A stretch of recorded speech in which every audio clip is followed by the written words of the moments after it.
Je suis Dr Ousmane Alipam, enseignant-chercheur à l'Université Cheikh Anta Diop de Dakar, donc depuis 2002. Et puis donc depuis 2004, je suis aussi très actif donc, dans le mouvement des écovillages au Sénégal et en Afrique et aussi dans le monde. Alors les écovillages, ce sont des communautés rurales qui cherchent à être autonomes donc, dans tous les secteurs de la vie. Autonome donc dans la production alimentaire, autonome donc dans la production donc des biens, autonome donc dans sa recherche donc de bâtir son bien-être. Parce que nous avons vu que ces dernières années que les perturbations climatiques sont visibles partout dans le monde. Il fait de plus en plus chaud, nous avons de plus en plus donc, de vents de sable, nous avons les saisons des pluies sont perturbées, nous avons beaucoup d'inondations et nous voyons donc vraiment les écosystèmes donc, dans notre pays se dégrader à une vitesse très rapide. Et les écovillages justement sont conçus pour lutter contre les changements climatiques, parce qu'il est possible donc de reverdir les déserts. Nous avons vu à travers le monde, il y a beaucoup d'exemples de cette nature-là, que ce soit à Auroville en Inde, ou bien à Sekem en Égypte, ou bien carrément en Mauritanie, donc avec le village de Lobodou. Ça, ce sont donc des populations qui se sont organisées pour donc lutter contre la dégradation environnementale, pour donc reverdir leurs écosystèmes et ensuite donc créer de l'abondance pour favoriser donc le bien-être communautaire. Et il y a aujourd'hui à travers le monde, il y a plus de 20 000 écovillages donc disséminés donc dans les 4 régions du monde, que ce soit en Amérique latine, que ce soit en Europe, en Asie et ailleurs. Donc c'est un mouvement qui est en train de gagner donc de l'ampleur, parce que c'est un mouvement qui a commencé après le sommet de Rio en 1992. Et donc 1995 ici au niveau donc du Sénégal, il y a eu donc des séries de réunions au niveau donc de Yoff ici à Dakar, et qui a conduit à des échanges entre des acteurs locaux et tout. Et ensuite, tout cela aussi a débouché sur la création d'un réseau donc des écovillages, d'un réseau national des écovillages qui était donc fort de 45 villages. Et donc les différents acteurs échanger leurs expériences, leurs connaissances, etc. Et donc là, c'est le premier réseau à se constituer en association en terre africaine. Et puis les choses ont évolué, et plus tard, en 2007, le président Abdoulaye Wade a visité un écovillage. Il était tellement content, tellement satisfait, et il a tout de suite eu une vision donc, de transformer la moitié donc, des villages du Sénégal, c'est-à-dire 14 000 villages en écovillages. Et le président Wade a créé donc une agence nationale chargée donc, de la promotion des écovillages, et aussi il a créé un ministère carrément chargé aussi donc, du développement des écovillages donc, dans notre pays. Et ça, c'est une première mondiale, parce que ça a renforcé aussi donc, le leadership donc, du Sénégal dans le monde. Parce que le Sénégal est le seul pays à créer donc, des institutions fortes pour accompagner donc, le développement donc, des écovillages dans le pays. Et en 2014, nous avons organisé ici à Dakar le premier sommet mondial donc, des écovillages, avec plus de 400 participants venus de toutes les régions du monde.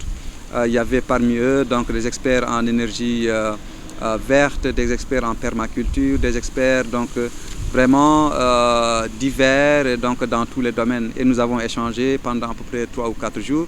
Et il y avait donc le Premier ministre Boun Abdallah Dionne qui avait donc ouvert les travaux donc, de ce séminaire-là, de cette rencontre, de ce premier sommet mondial des écovillages. Pour être concret par rapport aux avantages donc, des écovillages, en fait, un écovillage, encore je le répète, c'est la recherche de l'autonomie donc, dans tous les secteurs. C'est-à-dire qu'un village aujourd'hui doit être capable de produire l'alimentation dont il a besoin. Un village doit être en mesure aussi de produire l'électricité dont il a besoin. Un village doit être en mesure de transformer les produits alimentaires pour donc créer donc des richesses communautaires. En fait, c'est ça les écovillages. Alors, je vais vous donner juste l'exemple d'une expérience qui s'est passée donc, dans le désert de l'Égypte. Donc, l'exemple donc, de Sekem, qui est au départ complètement désert. Il n'y avait rien d'autre que des pierres, il n'y avait même pas de personne. Il n'y avait rien, il n'y avait pas de l'eau. Et donc, les températures étaient extrêmes et il n'y avait pratiquement aucune vie sur Terre à ce niveau-là. Et le professeur Aboulech, qui est pharmacien de formation, qui vivait en Autriche, a eu cette vision de retourner chez lui et de créer, de reverdir cette portion donc, du désert. Et l'expérience a commencé en 1982. Déjà, il a commencé à rechercher l'eau donc au niveau de l'eau souterraine pour revitaliser donc les terres. Ensuite, c'est un compostage, etc. Et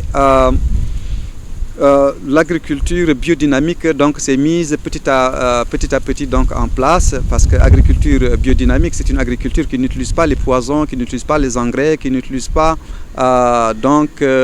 tous les produits chimiques pour tuer donc les insectes, parce que les insectes aussi jouent un rôle fondamental donc dans la vitalité donc des sols donc et des écosystèmes. Alors, et puis aujourd'hui, quand vous allez à Sekem, dans ce petit village qui auparavant n'était même pas un village, c'était juste un bout de terre désertique.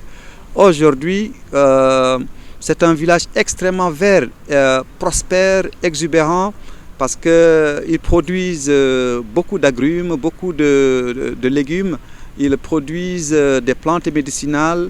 La production est variée, est très importante et variée. Et aujourd'hui, les habitants de Sekem exportent donc des plantes médicinales vers les États-Unis, vers l'Europe.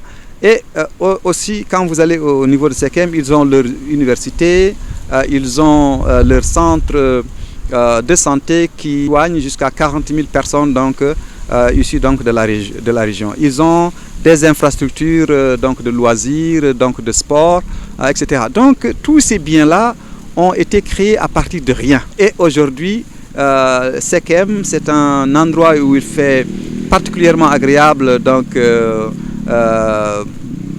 à vivre. Et voilà, Sekem est devenu aujourd'hui un modèle pour le monde. Hein, parce que donc, ils ont pu vaincre le désert, puis produire donc, des richesses donc, dans le désert, et à partir de pratiquement de rien du tout.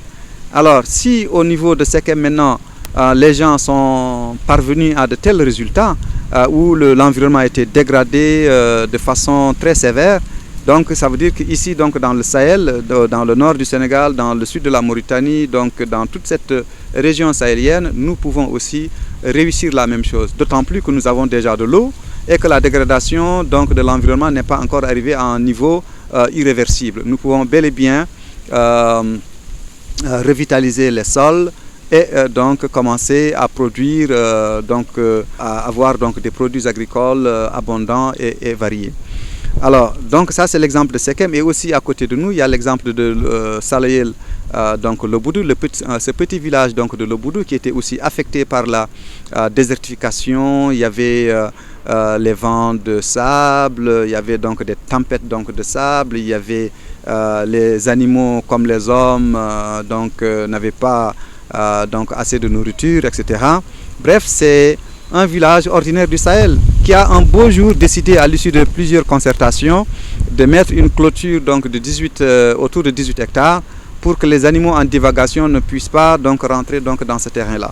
Et au bout de 10 ans, c'est devenu une forêt très dense avec une biodiversité extraordinaire, parce que c'est devenu aussi un sanctuaire pour animaux, parce que les phacochères, les autres animaux donc, de la région viennent se réfugier dans cette forêt. Et puis voilà, cette forêt est devenue une barrière naturelle contre les vents de sable. Et maintenant, tout au long de l'année, aussi bien les hommes que les animaux peuvent trouver donc, à manger et à boire. Et comme cette forêt aussi se trouve à côté d'un bras de fleuve, ben, tous les nutriments en provenance donc, de cette forêt-là nourrissent le poisson qui est devenu abondant et qui a aussi attiré donc, les oiseaux pêcheurs. Alors, et comme ça, le cycle de la vie s'est remis en place, et je pense que Voilà, ça aussi c'est un modèle à connaître pour que le Sahel devrait connaître parce que aujourd'hui nos gouvernements donc, de la sous-région sont en train donc, de parler de la Grande Muraille Verte. Et ici l'exemple de Lobdougou montre qu'en fait pour reverdir le désert, on n'a pas besoin de beaucoup de moyens. On n'a pas beaucoup de moyens. Il suffit tout simplement que les communautés locales comprennent les enjeux, que les communautés locales s'impliquent pour faire la différence. Donc nécessairement, il faut cette articulation très forte au niveau donc avec les communautés.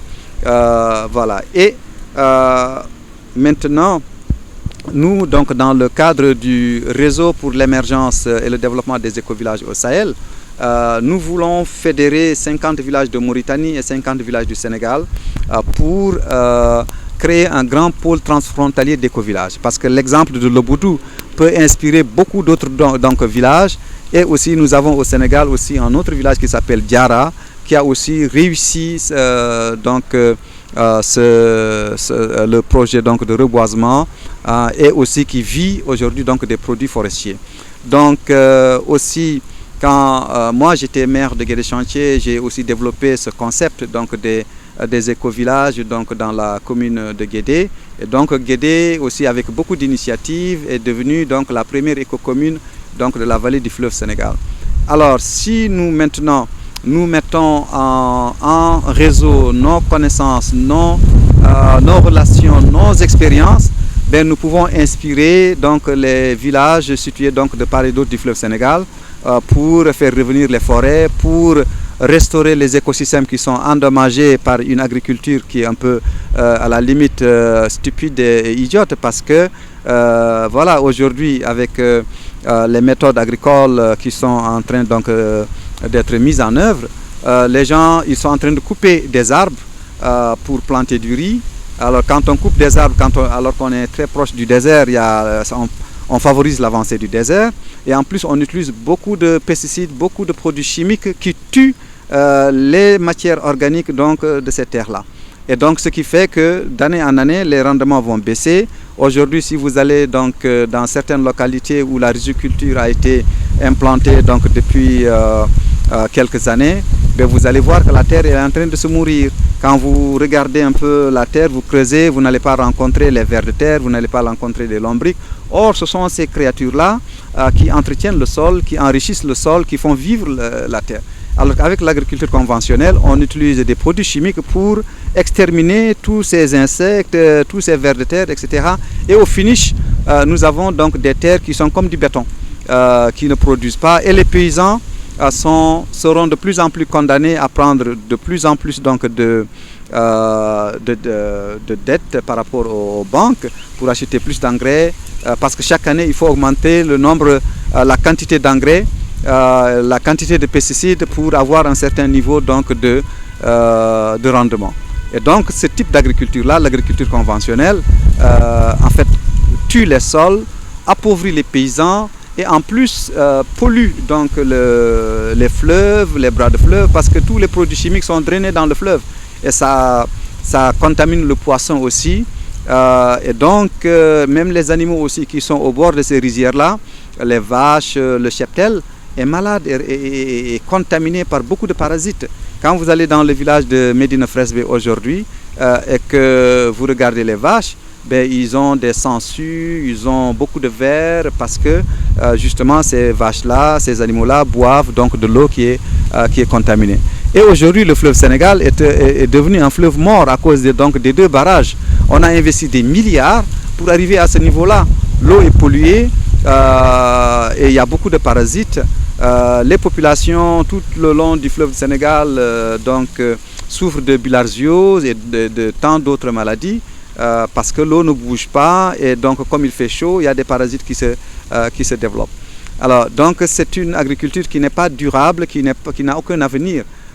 Et nous donc dans les écovillages, nous prenons donc une démarche inverse. C'est-à-dire qu'il faudrait combiner l'agroforesterie avec le maraîchage et tout ça de façon naturelle et bio et bien et aussi reconquérir notre autonomie en matière donc, de semences. Parce qu'aujourd'hui, ce qu'on trouve dans le marché, c'est des semences hybrides qui nous viennent de Monsanto, qui créent un effet de dépendance donc, du paysan. Parce que quand on sème ces graines-là, on peut récolter une fois, mais on ne peut plus les réutiliser.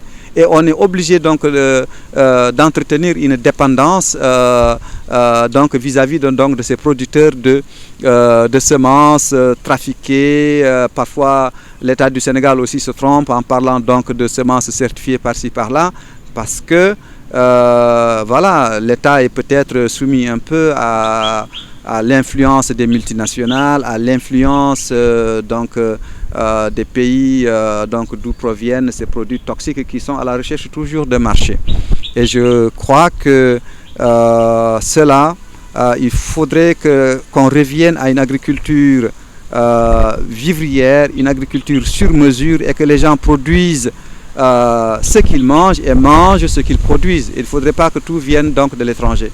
Et aujourd'hui, donc, la souveraineté alimentaire est au cœur donc, des écovillages.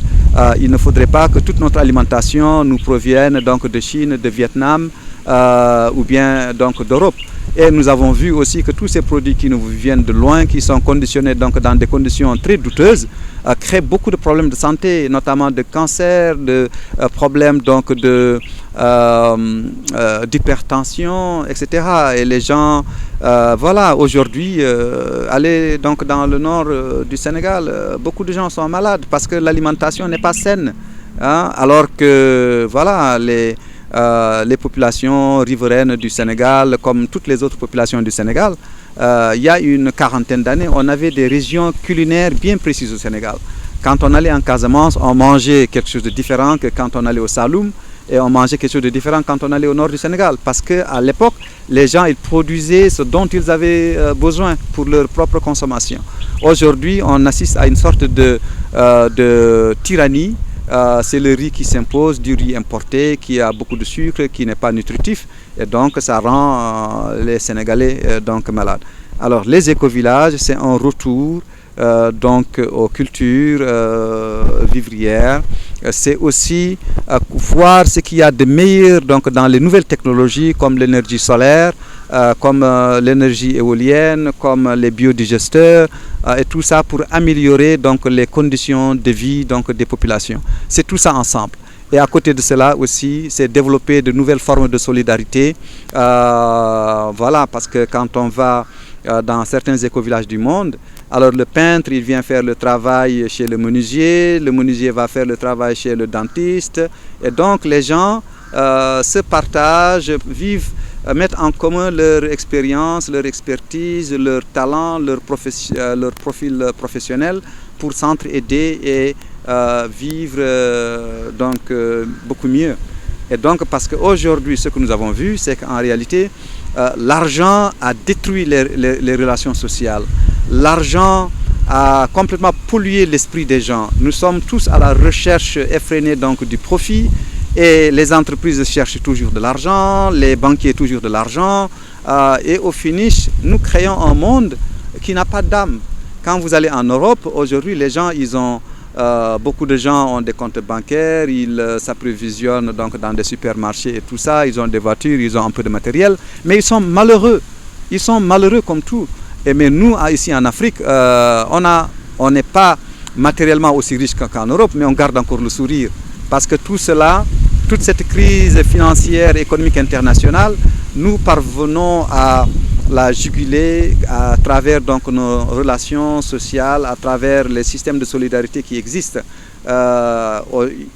Un Africain, voilà, donc dans les villages traditionnels, voilà, c'est toutes les femmes qui mangeaient ensemble d'un côté, tous les hommes mangeaient de l'autre côté, ce qui signifiait que la sécurité alimentaire était assurée à tout le monde. Aujourd'hui, je peux vous offrir à manger, demain c'est vous qui offrez, et on partageait donc les ressources. Mais qu'est-ce qui se passe quand on arrive donc dans une grande agglomération comme Dakar? À côté, nous avons des gens extrêmement pauvres, et dans d'autres maisons, chaque fois, c'est des quantités énormes de nourriture qui vont à la poubelle. Et ça, c'est inacceptable.